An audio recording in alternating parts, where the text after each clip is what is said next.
And for me, to be honest with you guys, when I started at Softway, my first day sucked. Right?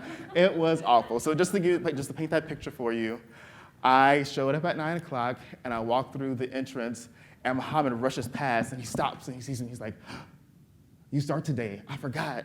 I don't have any time to meet with you. I'm sorry.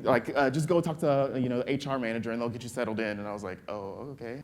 Every meeting that I was told to have had, no one knew that I was supposed to be there. So the HR person didn't know, right? And she said, "Okay, well, I think you're supposed to talk to Jeff," and went to Jeff's office, and he's like, "I don't have this on my calendar. I don't know what to do with you," right? And so that was my day, just about the entire day. And the only person who spoke to me only spoke to me because he thought I was his new boss. And once he found out that I wasn't, he stopped speaking to me. Right? And for me, I was like, okay, I'm gonna make sure that it's my mission that no one here has the same first day experience that I had. And it all came down to one key thing, which is culture. And for us, culture is not sort of the perks, the benefits, the parties, as Das mentioned, the pool tables, the free food, all of those are great. But for us, culture came down to our everyday interactions, the hallway chats, the pings on Zoom or chat, looking at how we actually talk to each other, how we gave instructions to our team, how we listened to our team or not. So at the end of the day, culture for us came down to behaviors, which were informed by our mindsets, our attitudes, and our communication style. You cannot establish the culture you desire without changing the behaviors first. And for that, we had to create the environment. So we began to put together what we call the 6 pillars of love, which is inclusion, empathy, vulnerability, trust, empowerment, and forgiveness. And these behaviors have to be experienced by every individual inside of the walls of your organization.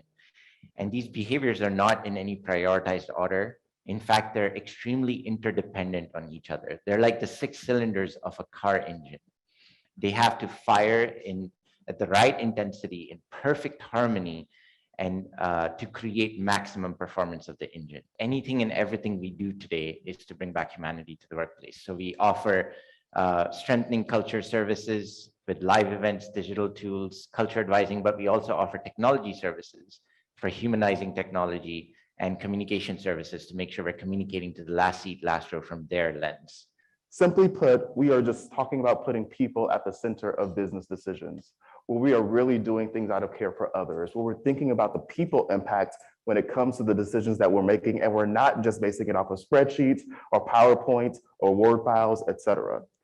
We're also talking about building processes, tools, and policies that align people with profit.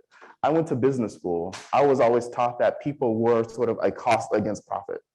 But we see people as a conduit to profit, where we cannot be successful, we cannot post the returns or the numbers that we're looking for without a great and substantive team. This wasn't easy. We failed a lot during this process. We hurt people during this process. We unintentionally hurt people during this process. And so if you are thinking about taking this journey, I just want you to know it is not an easy thing, because you're changing yourself as well as an organization at the same time. Change must begin with yourself. And that change of your behaviors is very possible.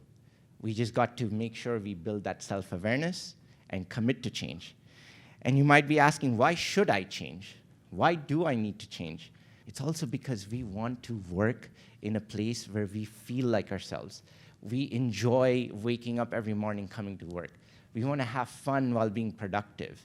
We want to be valued. We want to be respected. We want to be included. That's a core human need that each and every one of us has. And that's the reason that we should begin the change.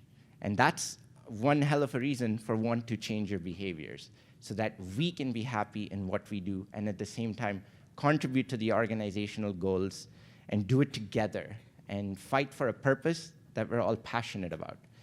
And so I leave you with that change starts with you, each and every one of you. Thank you. And if you'd like to connect with us, yes, that is Chris with that picture. It's really awkward, but It's called Author Boudoir. That was what we called it.